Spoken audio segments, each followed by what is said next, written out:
Amém, meus queridos, boa noite. Podem abrir a Bíblia de vocês em Lucas capítulo 2. A gente já fez a leitura do texto aqui, né? Por parte do pastor, mas a gente não combinou. Mas vai ser esse mesmo texto que a gente vai meditar nele sobre o nascimento de Cristo. A gente vai buscar fazer isso de maneira bem simples e devocional e tentar tirar alguns ensinos dessa narrativa de Lucas capítulo 2. Leremos dos versos de número 8 a 20, certo? Não iniciaremos do verso de número 1, mas do verso de número 8. Lucas capítulo 2, versos de 8 a 20. Amém? Diz o seguinte o texto: Havia naquela mesma região pastores que viviam nos campos e guardavam o seu rebanho durante as vigílias da noite. E um anjo do Senhor desceu aonde eles estavam, e a glória do Senhor brilhou ao redor deles, e ficaram tomados de grande temor. O anjo, porém, lhes disse: Não temais, eis que vos trago boa nova de grande alegria, que o será para todo o povo. É que hoje na cidade de Davi, hoje vos nasceu na cidade de Davi o Salvador, que é Cristo, o Senhor. E isto vos servirá de sinal: encontrareis uma criança envolta em faixas e deitada em manjedoura. E subitamente apareceu com o anjo uma multidão da milícia celestial, louvando a Deus e dizendo: Glória a Deus nas maiores alturas e paz na terra entre os homens a quem Ele quer bem. E ausentando-se deles os anjos para o céu, diziam os pastores uns aos outros: Vamos até Belém e vejamos os acontecimentos que o Senhor nos deu a conhecer. Foram apressadamente e acharam Maria e José e a criança deitada na manjedoura. E vendo, divulgaram o que lhes tinha sido dito a respeito deste menino, e todos os que ouviram se admiraram das coisas referidas pelos pastores. Maria, porém, guardava todas estas palavras, meditando-as no coração. Voltaram então os pastores, glorificando e louvando a Deus por tudo o que tinham ouvido e visto, como lhes fora anunciado. Esse texto ele já é a narrativa após o nascimento do menino, Deus. A predição desse nascimento já tinha sido dada a Maria no capítulo 1. Agora o anjo vem anunciar o fato já ocorrido. E se você olha para o verso 6 e 7 do capítulo 2 de Lucas, você vai ver que aconteceu que se completaram os dias e Maria, ela dá à luz o menino. Essa narrativa de versos 8 a 20 é a narrativa já do anúncio do fato. Ou seja, ele nasceu. O Verbo se fez carne. Deus habitou entre nós. E meus queridos irmãos e aqueles que aqui estão hoje, eu gostaria de que você prestasse muita atenção no que vai ser dito aqui, e olhando para essa narrativa bíblica, porque Lucas ele é um dos que traz mais detalhes sobre esse ocorrido. Mateus ele vai trazer genealogia, Lucas também vai trazer. Mateus vai narrar o nascimento de Cristo, mas Lucas ele vai ser um pouco mais detalhista. Que a ideia de Lucas é de historiador, daquele que busca, né, que vai atrás das informações e, enfim, é muito interessante a narrativa lucana dos fatos. Você olha para Atos, a narrativa de Lucas é muito interessante. Mas a proposta hoje é meditarmos sobre esse fato, sobre o nascimento de Jesus Cristo. Aí eu não vou perder tempo aqui com vocês escavacando detalhes minuciosos acerca de que dia foi que Jesus nasceu, né? Qual foi o dia? Foi em dezembro mesmo? Não foi? Então eu não vou me deter nessas questões, porque existem pelo menos 3 datas para esse ocorrido, e não se chegaram a um consenso. Porém, nós devemos nos deter no ponto central da narrativa. Ele nasceu. O Verbo se fez carne. Então, nós vamos nos focar nesse fato, nesse evento, certo? E não em detalhes pequenos. Isso pode ser feito em um estudo, né? Depois de maneira mais sistemática e detalhada, sobre contexto histórico, enfim, pegar um monte de questões para a gente meditar. Mas acredito que será mais proveitoso nos determos de maneira devocional no fato ocorrido. Ele nasceu. Deus habitou entre os homens. Meus irmãos, e o bom, né, é porque é culto de Natal. E culto de Natal ninguém fala de pecado, porque é culto de Natal, tem que falar de Jesus e enfim, né? Hoje o irmão Paulinho não vai falar de pecado, porque ele vai falar do nascimento de Jesus. Hoje é que eu vou falar de pecado, né? Porque precisamos compreender a necessidade da vinda dele. Obviamente, nós vamos nos deter no seu nascimento, mas, meus irmãos, estamos em uma data que se aproxima à data que foi definida para essa comemoração, para o ajuntamento dos cristãos. Foi decidida uma data onde iríamos nos reunir e lembrar esse evento, esse fato que ocorreu. Jesus nasceu, o menino Deus, o enviado do Pai, o Messias, ele veio.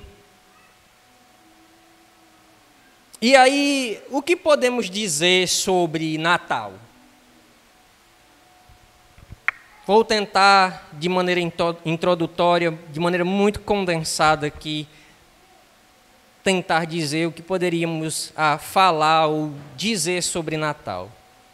Podemos dizer que Natal é o nascimento de Jesus. É Deus vindo até nós, já que não o podíamos fazer. O Verbo eterno, Jesus, veio até nós. Aquele que é um e da mesma essência com o Pai, Deus de Deus, luz de luz, e agora em sua encarnação, também em tudo, semelhante a nós, porém sem pecado. Veio e habitou entre nós para cumprir toda a justiça e revelar-nos a glória do Pai e salvar por sua graça todos quantos creem na sua obra redentora. Pode ser que possamos definir Natal brevemente dessa maneira. Deus veio ao nosso encontro. Deus de Deus, luz de luz. Jesus Cristo, um em essência com o Pai. Se fez como um de nós, semelhante a um de nós, em tudo, porém, sem pecado algum. Cumpriu toda a justiça, para que, por meio da sua obra redentora, pudéssemos ser, diante de Deus, justificados por ela.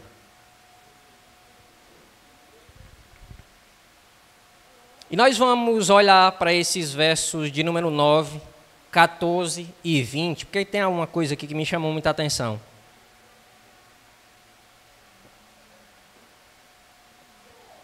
Esses versos 9, 14 e 20 aqui desse texto, de Lucas capítulo 2, deve chamar a nossa atenção.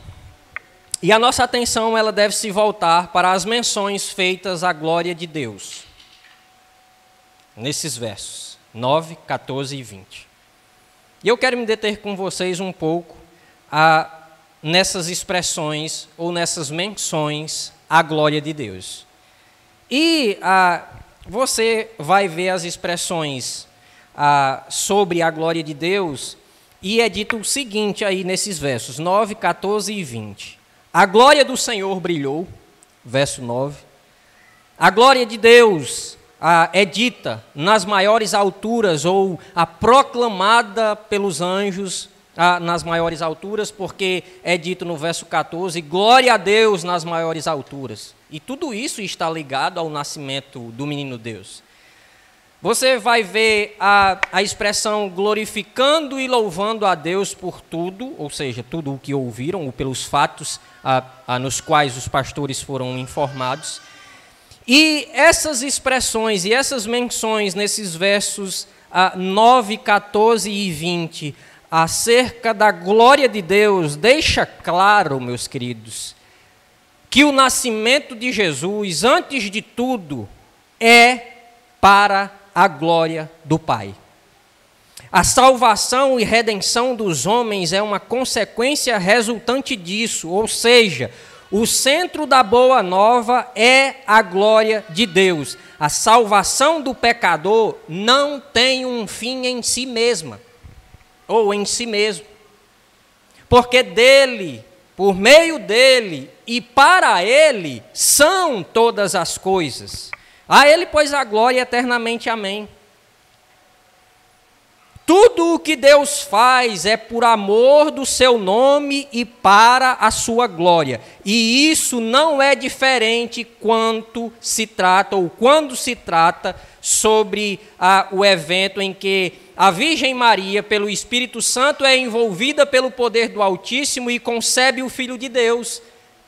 Não vai ser diferente nesse evento.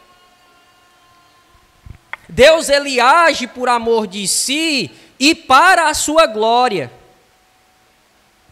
Quando a Virgem ela é envolta, ou ela é envolvida pelo poder do Altíssimo, e ela concebe em seu ventre o Salvador, o Redentor, antes de tudo, para que Deus seja glorificado nas maiores alturas. Por consequência, todo aquele que crê se torna participante disso. Mas eu quero que você pense comigo que Deus, ele é zeloso para com a sua santidade, para com o seu nome. Deus, ele age por amor de si e para a sua glória. E aí eu quero ver se nós conseguimos entender essa ideia de que Deus ele age por amor do seu nome, por honra à sua glória, por zelar pela sua santidade, com uma narrativa de Isaías capítulo 48, versos de 9 a 11, que diz, escute, o texto diz o seguinte: por amor do meu nome, retardarei a minha ira, e por causa da minha honra, me conterei em relação a você, para que eu não venha a exterminá-lo.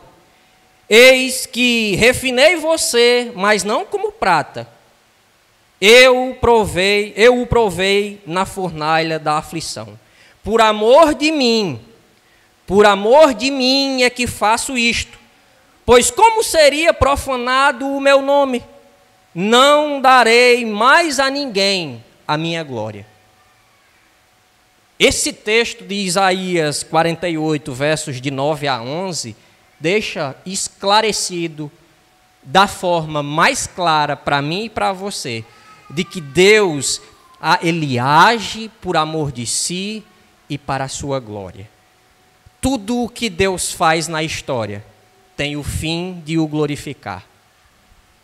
Por isso que a criatura criada foi feita com esse propósito e ela se perde desse fim maior, que é glorificá-lo. E quando ela cai em pecado, ela é afastada da sua glória.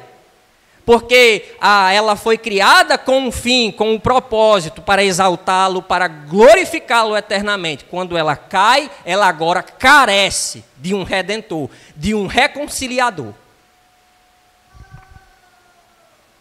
Logo, o evento em que a Virgem concebe, pelo poder do Altíssimo, do Espírito Santo, é para a glória dele. E, meus queridos, veja se isso não é maravilhoso, sermos participantes disso quando cremos no ocorrido. O Filho veio, cumpriu toda a justiça. O Espírito me convenceu da minha podridão de pecado. Olho para a sua obra e somente para ela, e não vejo como me achegar a Deus, senão por meio do que o Filho fez. Isso é para a glória dele, consequentemente, é justificado o que por fé recebe.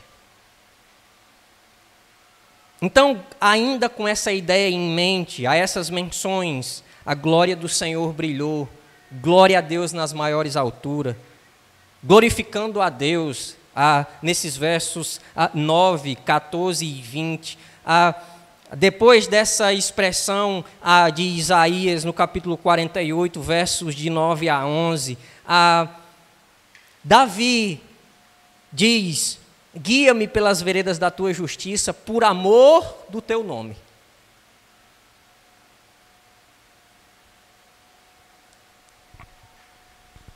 Davi era íntimo de Deus.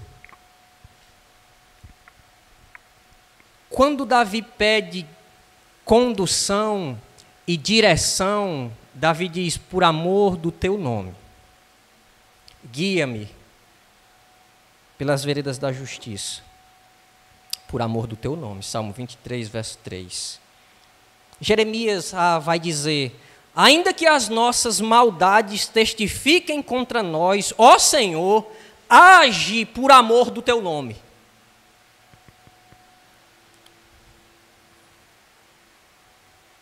Obviamente que entendemos que Cristo veio para salvar o que se havia perdido, obviamente. Mas percebam que eu estou querendo trazê-los para uma contemplação mais abrangente de todo o ocorrido.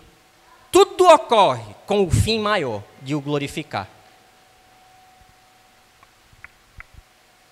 A nossa salvação, meus queridos, é para o louvor da glória da sua graça, que Ele nos concedeu gratuitamente no amado. É isso que Efésios 1,6 diz.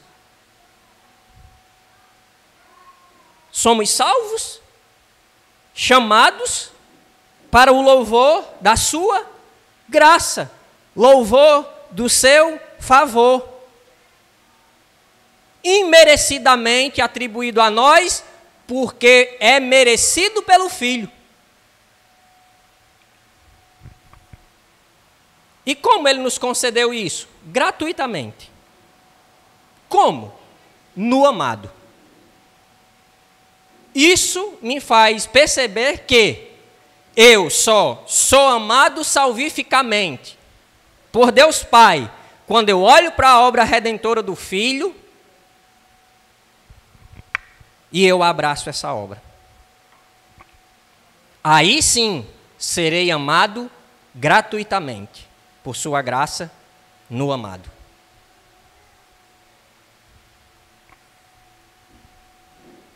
E espero que essas menções acerca da glória de Deus nesse texto, ele venha nos fazer pensar nessas coisas.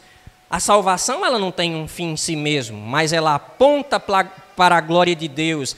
De fato, somos salvos pelo Filho e a esperança dele ter vindo é essa, de que podemos ser. Ela não só garante salvação, como ela demonstra a esperança salvadora, mas com esse fim de voltarmos para o plano primeiro, criados para o louvor da sua glória.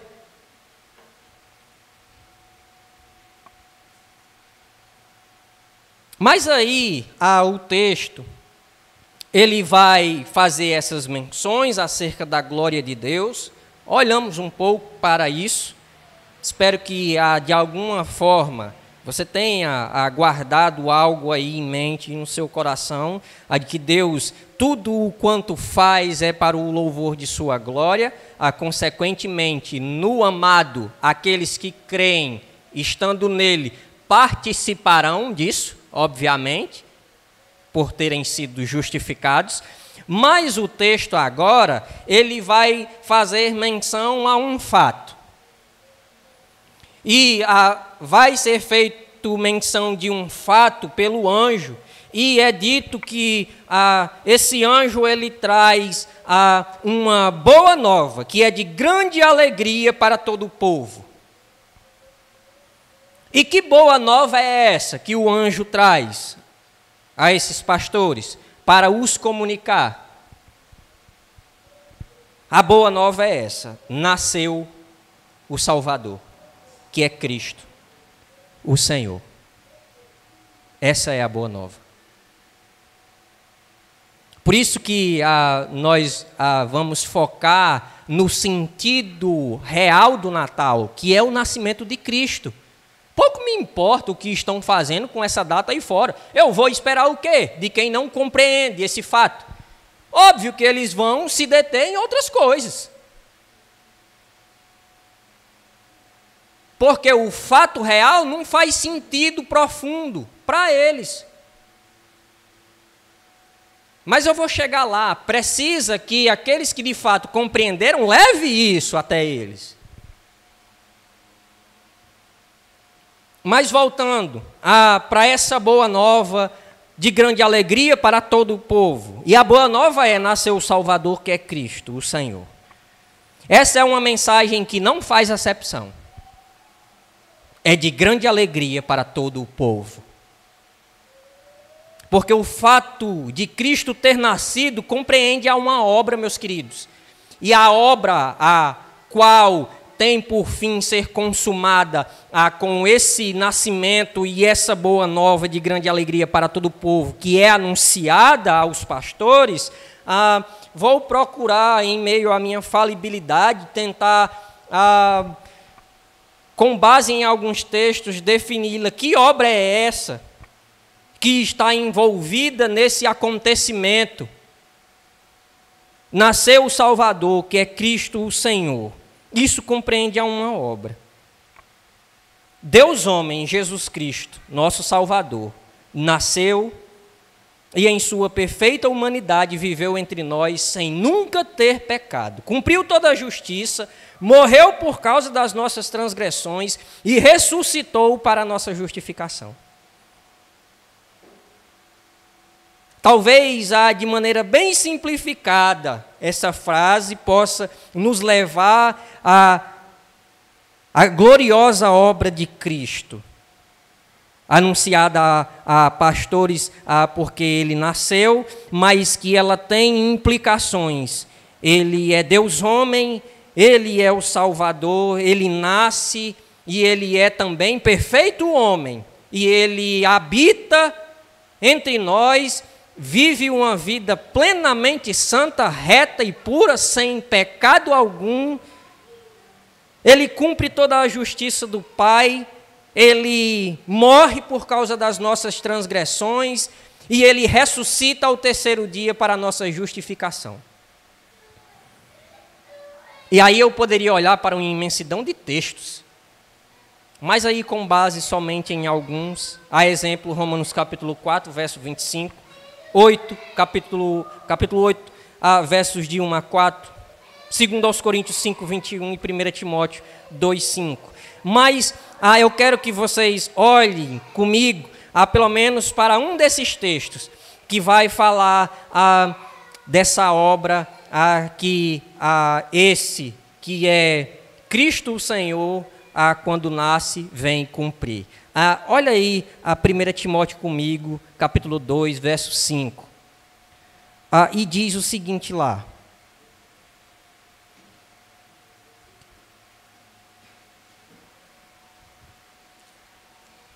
Primeira Timóteo 5, 2, 5. Diz o seguinte o texto: porquanto há um só Deus e um só mediador entre os homens. O que chama a atenção aqui é o que vem agora. Cristo Jesus, homem. Por que o texto colocou isso? Por que o texto não disse Porquanto há um só mediador entre Deus e os homens, Cristo Jesus. Por que que tem uma vírgula e diz Cristo Jesus, homem? Porque ele tinha que, de fato, assumir uma plena humanidade, viver uma vida plenamente justa, cumprindo assim toda a lei que era impossível a nós. E assim, ser aquele que, de fato, poderia carregar sobre si a culpa que não o pertencia, mas que pertence a nós. E sendo também 100% Deus, ou plenamente Deus, ele é nosso Salvador.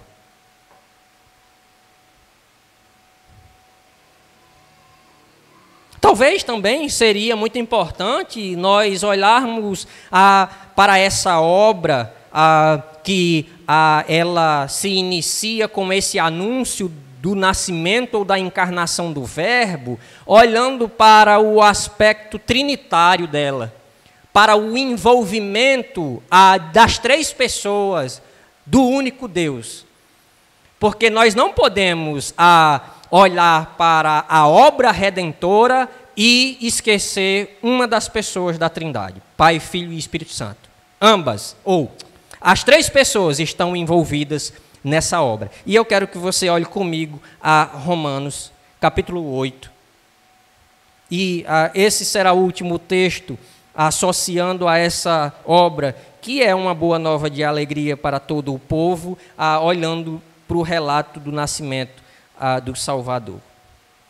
Romanos capítulo 8, olhando para um aspecto do envolvimento das três pessoas nessa obra de redenção, é dito o seguinte, versos de 1, vamos ler do 1 ao 4, diz assim, 8, de 1 a 4, amém?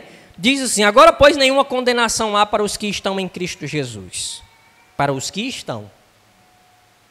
Porque a lei do Espírito da vida em Cristo Jesus te livrou da lei do pecado e da morte. Por quê? Porquanto o que fora impossível à lei no que estava enferma pela carne, isso fez Deus enviando o seu próprio Filho em semelhança de carne pecaminosa e no tocante ao pecado. E com efeito condenou Deus na carne o pecado, a fim de que o preceito da lei se cumprisse em nós, que não andamos segundo a carne, mas segundo o Espírito. Vocês percebem que tem que haver menção da natureza caída? Era impossível cumprirmos os preceitos da lei. Ela mostra a nossa enfermidade na carne, a nossa natureza caída, a nossa incapacidade de cumpri-la. Mas esse verso 3, meus irmãos, porquanto que for impossível a lei, porque estava enferma pela carne. Não que a lei de Deus seja imperfeita, não. Paulo diz que a lei, ela é santa, ela é boa, ela é justa. A problemática não está na lei, a problemática está naquele que deveria cumpri-la, que éramos nós. E por causa da nossa debilidade, da nossa enfermidade chamada pecado, isso era-nos impossível. Mas Deus, Ele envia, Ele faz isso por nós. Ele envia o seu próprio Filho em semelhança de carne pecaminosa. Em semelhança, Ele não é pecaminoso. Ele assume a forma humana. Ele é reconhecido em figura humana. E ele vem e ele, no tocante ou no que diz respeito à lei, satisfaz o Pai.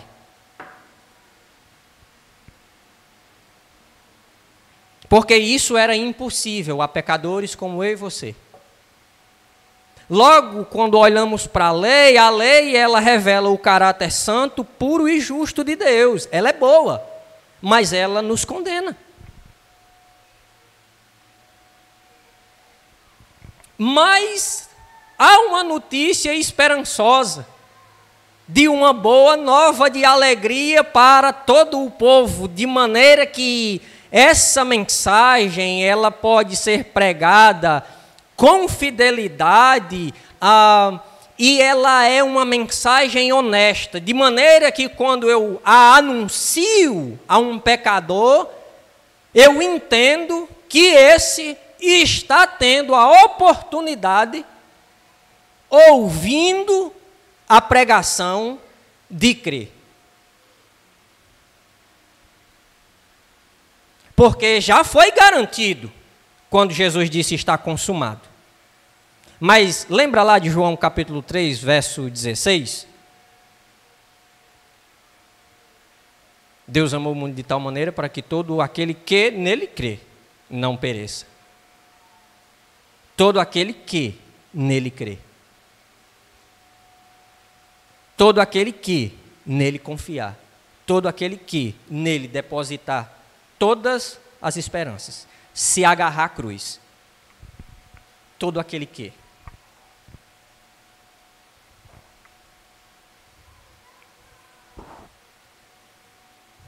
Se boa nova de alegria para todo o povo não envolve todo aquele que ouvir a mensagem, fica difícil para mim, pelo menos, de anunciá-la.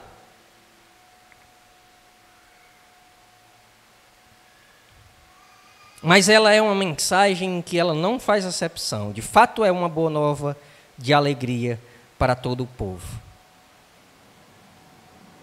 É Deus vindo em nosso favor. É o Pai enviando o Filho para que nele seja cumprido aquilo que a nós era impossível.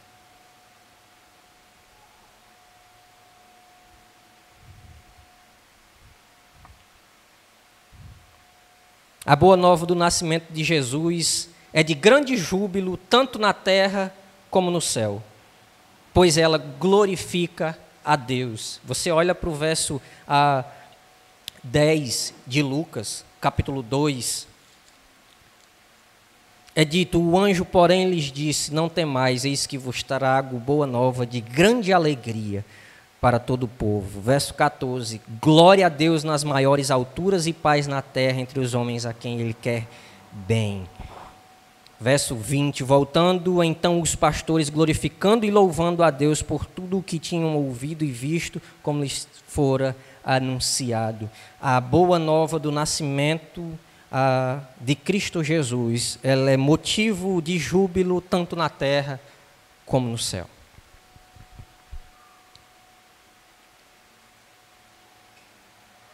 Meus queridos, é fácil notar declarações referentes a Jesus no momento do seu nascimento. Aqui nesse texto, há menções referentes à pessoa de Cristo, tipo, olha aí se você consegue vê-las. Mas você vai ver nessa narrativa menções acerca da pessoa de Jesus, do tipo, Filho do Altíssimo, Ente Santo, Filho de Deus, Salvador, Cristo, Senhor. Ele é chamado por Simeão de a salvação de Deus, tanto para judeus quanto para gentios. Todas essas menções acerca do Filho, você vai ver capítulo 1, verso 32, verso 35, capítulo 2, versos 11, verso 31 e verso 32. Você vai ver menções: Filho do Altíssimo, Ente Santo, Filho de Deus, Salvador, Cristo, Senhor, e de que Ele é a salvação não só para judeus, mas também luz para os gentios. Em todos os lugares.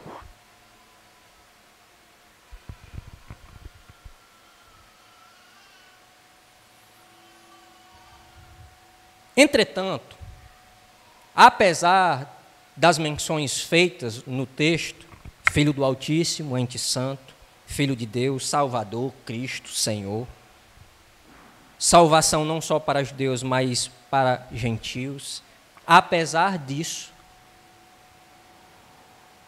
é importante saber que o Salvador que nasceu em Belém é um justo juiz.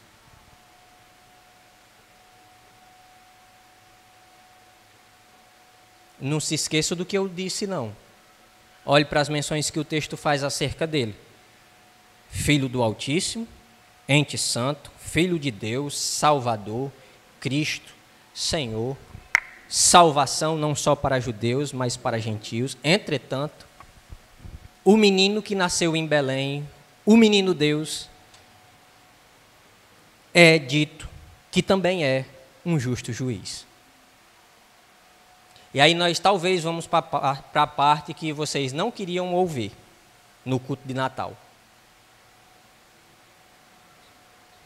Mas de extrema importância.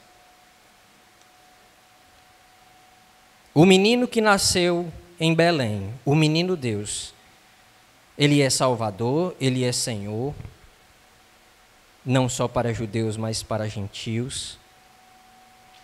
A notícia do seu nascimento é de grande alegria para todo o povo, o é de fato, mas o menino Deus que nasceu em Belém é também um justo juiz. Olhando para a citação de Simeão, e a citação que eu estou fazendo menção de Simeão é a que está aí no versículo de número 32, que vai abranger a salvação também de outros.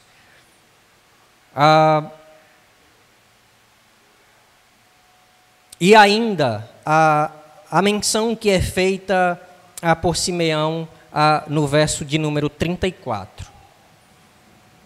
A menção feita por Simeão acerca do menino Deus, no verso 34 a parte B: eis que este menino está destinado tanto para a ruína, como para livramento de muitos em Israel e para ser alvo de contradições. Olhando para essa citação de Simeão, nós percebemos que Jesus tanto servirá para a salvação, ou de salvação, porque ele é Salvador, e todos quantos creem em seu nome, de fato, se livrarão da condenação, mas também, olhando para essa expressão, o mesmo Senhor Jesus, ele vai ser também para a condenação daqueles que se mantiverem rebeldes contra ele. E isso é muito bem esclarecido em João capítulo 3, verso 36, quando é dito que aquele que crê no Filho tem a vida eterna. Aquele, porém, que se mantém rebelde contra o Filho, sobre ele permanece a ira de Deus. Isso é um fato. E para nos esclarecer melhor de que o menino que nasceu em Belém, ele é rei, ele é senhor, ele é salvador, não só de judeus como de gentios. Ele é, no momento do seu nascimento, a narrativa angelical ou o anúncio angelical é de que é um nascimento e é uma boa nova de grande alegria para todo o povo, mas eu quero que vocês meditem comigo de que também ele é justo juiz, e eu quero ver algumas citações com vocês acerca de que ele é justo juiz. E ele vai julgar também. E eu quero que você ouça. E eu tenho aqui alguns textos, poucos, de vários, que faz menção a Jesus como sendo justo juiz. E eu vou pegar a primeira, o próprio Jesus falando. Vou começar por ele, por Jesus. E João 5:22, Jesus ele diz assim: e o Pai não julga ninguém, mas confiou todo o julgamento ao Filho. O Pai não julga ninguém, mas confiou todo o julgamento ao Filho. Ainda outra menção de Jesus como justo juiz é Pedro pregando o evangelho em Atos, e ele está pregando o evangelho. A narrativa, quando você vai ler capítulo 10, você vai ver que ele está pregando o evangelho. A menção evangelho, boa nova, é citada lá. Pedro diz o seguinte: Jesus nos mandou pregar ao povo e testemunhar que ele foi constituído por Deus como juiz de vivos e de mortos. Para você não se equivocar acerca da pessoa de Cristo. Porque Simeão não disse que ele vai ser alvo de contradição. Eu estou trazendo textos para que você não entre em contradição de quem ele é. Ele é o Salvador, ele de fato é o Redentor, ele também é o justo juiz, constituído por Deus, que também julgará. E aí Pedro, ele vai dizer que Jesus nos mandou pregar ao povo e testemunhar que ele foi constituído por Deus como juiz de vivos e de mortos. Isso está em Atos capítulo 10, verso 42. E aí eu quero fazer uma outra menção agora de Paulo. Primeiro eu falei de Jesus, ele dizendo que o Pai confiou a ele todo o juízo. Peguei uma menção de Pedro pregando o Evangelho em Atos 10, 42, dizendo que Deus o constituiu como juiz de mortos e de vivos. E agora eu vou pegar uma menção de Paulo, em Atos capítulo 17, verso 31. E Paulo diz lá o seguinte: porque Deus estabeleceu um dia em que julgará o mundo com justiça. Oxe, mas você não acabou de dizer que Deus não ia julgar? Mas tenha calma. Por meio de um homem que escolheu. E deu certeza disso a todos, ressuscitando-o dentre os mortos. Quem é esse? Jesus Cristo. De maneira que o mesmo que salva é o mesmo que condena justamente. Me diga uma coisa, você fica triste com isso? Isso não me causa tristeza, isso me causa alegria. Porque eu confio em um Redentor que também é um justo juiz. E ele vai julgar justamente. Eu confio nesse Redentor que também é um justo juiz. Isso me alegra, porque ele julgará não segundo a aparência, mas segundo a reta justiça. Todos quantos permanecerem em rebeldia contra ele, receberá um justo juízo da parte dele. Isso deve causar tristeza? Não, deve causar alegria e júbilo para com aqueles que compreenderam a sua obra. Se Deus julgar alguém para a condenação lhe causar tristeza, você não compreendeu o Evangelho. Porque quando ele julga para a perdição, ele o faz justamente. Ele é justo juiz.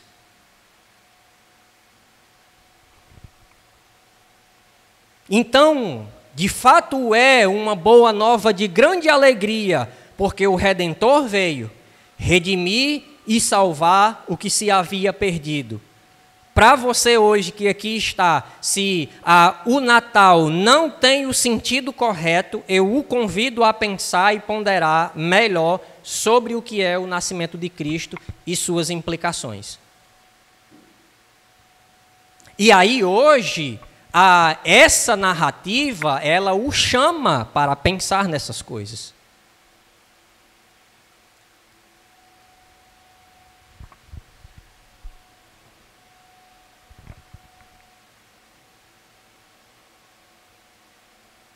E qual é o julgamento final? Por parte desse que é Redentor, que é Cristo o Senhor, constituído por Deus Pai, justo juiz. No final de tudo, como ele julgará justamente? E aí você olha para João capítulo 3, verso 19, é dito o seguinte: o julgamento é este, que a luz veio ao mundo, nasceu o Redentor, nasceu o Salvador, a esperança foi manifestada, o julgamento é esse, que a luz veio ao mundo, e os homens amaram mais as trevas do que a luz. O julgamento por esse justo juiz vai ser com base nessa descrição. Ou seja, de fato é de grande alegria, e você deve se alegrar de estar sendo informado de que o Cristo veio, de que o Verbo se encarnou, manifestou a glória como a de Deus Pai, revelou plenamente o Pai a nós. E isso deve ser alegria para você que está aqui hoje. Para os crentes que creem e que têm o testemunho do Espírito Santo, de que foram de fato agarrados e abraçados por esse amor no amado. Os que não o foram ainda, ouvem dessa verdade. E essa narrativa bíblica, ela é tão importante, meus queridos, porque ao mesmo tempo que ela revela essa esperança salvífica, consumada já na cruz do Calvário, ela lhe chama a fazer uma escolha. Ela lhe convida a abandonar os seus maus caminhos, a deixar os seus pecados, ou se manter rebelde contra o Filho. Por isso que é tão esclarecedor o julgamento, ou com base em que será feito. Como? Porque a salvação veio. O Salvador habitou em meio ao povo. Contudo, os homens amaram mais as trevas do que a luz. A pergunta que fica é: você está em que situação diante desse texto?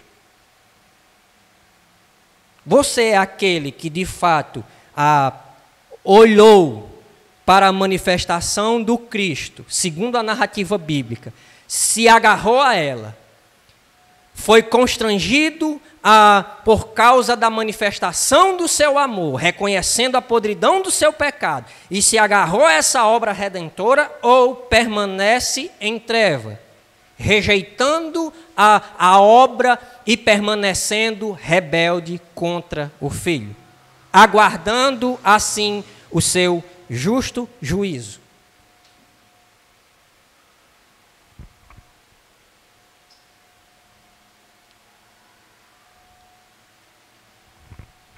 Eu quero, meus queridos, concluir fazendo algumas aplicações, olhando para esse texto do capítulo 2 de Lucas. E a primeira, eu talvez fosse olhar para a figura de Maria. E assim como Maria, que nós venhamos guardar no coração tudo aquilo que as Escrituras revelam sobre as boas novas do Filho de Deus. E eu queria que você olhasse para o verso 19, diz: Maria, porém, guardava todas estas palavras, meditando-as no coração. É muito interessante porque é feito duas menções a essa atitude de Maria quanto a esses fatos ocorridos. Espero que a nossa atitude pela misericórdia e graça de Deus seja a mesma. Ela guardava tudo aquilo no coração. Verso 51 diz o seguinte: e desceu com eles para Nazaré, e era-lhe submisso o menino. Sua mãe, porém, guardava todas as coisas no coração. Talvez a aplicação prática seja essa, o convite para que você ore a Deus, para que você guarde aquilo que a Escritura revela sobre o Filho, assim como a atitude que Maria teve, guardava no coração. A primeira menção, no verso 19, é de que ela meditava nessas coisas. A segunda menção é de que ela guardava essas coisas. Ela guardava no íntimo do seu ser e pensava naquelas coisas. E tanto que o cântico de Maria vai ser tão belo, né? Segunda coisa, que como os anjos e os pastores, nós tenhamos por motivo de grande júbilo, glória e louvor a Deus, os fatos sobre a boa nova de grande alegria para todo o povo. Verso 14. Glória a Deus nas maiores alturas e paz na terra aos homens a quem Ele quer bem. Verso 15.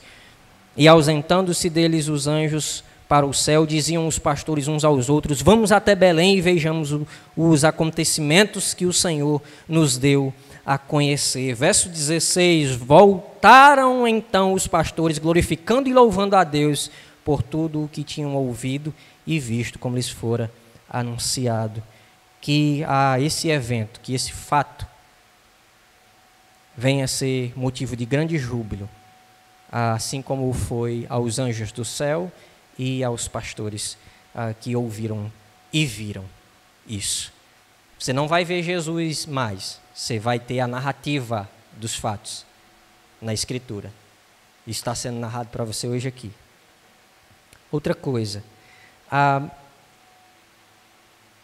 nós falamos que devemos ter alegria e grande júbilo por causa disso, mas que também nós tenhamos pés formosos, dignos de pessoas que anunciam coisas boas, pois elas devem ser divulgadas para a glória de Deus e para a salvação de todo aquele que crê no Filho. Foi isso que os pastores fizeram. Verso 17. E vendo-o, divulgaram o que lhes tinha sido dito a respeito do menino. O que você sabe de Cristo? Divulgue. Faça uma divulgação do que você tem experimentado. Se de fato você creu na sua obra redentora e foi justificado diante de Deus por ela. Divulgue-a. Porque isso é para a glória de Deus e para a salvação de todos quantos vierem a crer. Verso 18. Todos os que ouviram se admiraram das coisas referidas pelos pastores. Meus queridos, a narrativa bíblica do nascimento de Cristo é uma narrativa que traz esperança e que testifica de uma obra que já foi consumada. O Evangelho é o anúncio do que Deus já fez. Já ocorreu. Ore a Deus, peça graça. E eu lembro-me quando eu ouvi a pregação no dia em que vi que eu não tinha fé salvadora. Havia uma fé. Havia algo inato, mas insuficiente para a minha justificação. E eu percebi isso em determinado momento, quando percebi que Cristo poderia tornar aquilo que não era suficiente em algo suficiente. Ele poderia multiplicar aquilo que havia em algo real. Eu espero que hoje você pondere um pouco sobre o que você ouviu. Oremos. Justo Pai, muito obrigado por toda a bondade Tua. Muito obrigado pela manifestação, Senhor Deus, da obra de Cristo, do nascimento do Teu Filho. Um pequeno menino, mas plenamente Deus, que sustenta todas as coisas pela palavra do Teu poder. Aquela criança, Pai, sem ela, nada do que foi feito poderia ter sido. Ó justo Deus, nos apeguemos, Pai, a essas verdades. Meditemos, Senhor Deus, sobre elas. Dá-nos graça para que venhamos olhar para esse alvo e praticar, Senhor Deus, as verdades do Santo Livro, proclamando, Senhor Deus, essa boa nova de alegria para todo o povo, levando, Senhor Deus, o anúncio do nascimento do Salvador e do justo juiz aos pecadores, de maneira que o Teu reino avance, de maneira que a Tua igreja seja edificada, de maneira que pecadores sejam convencidos de pecado e de maneira que o Senhor receba honra e glória para si. Oramos e Te bendizemos e Te agradecemos em Cristo Jesus. Amém.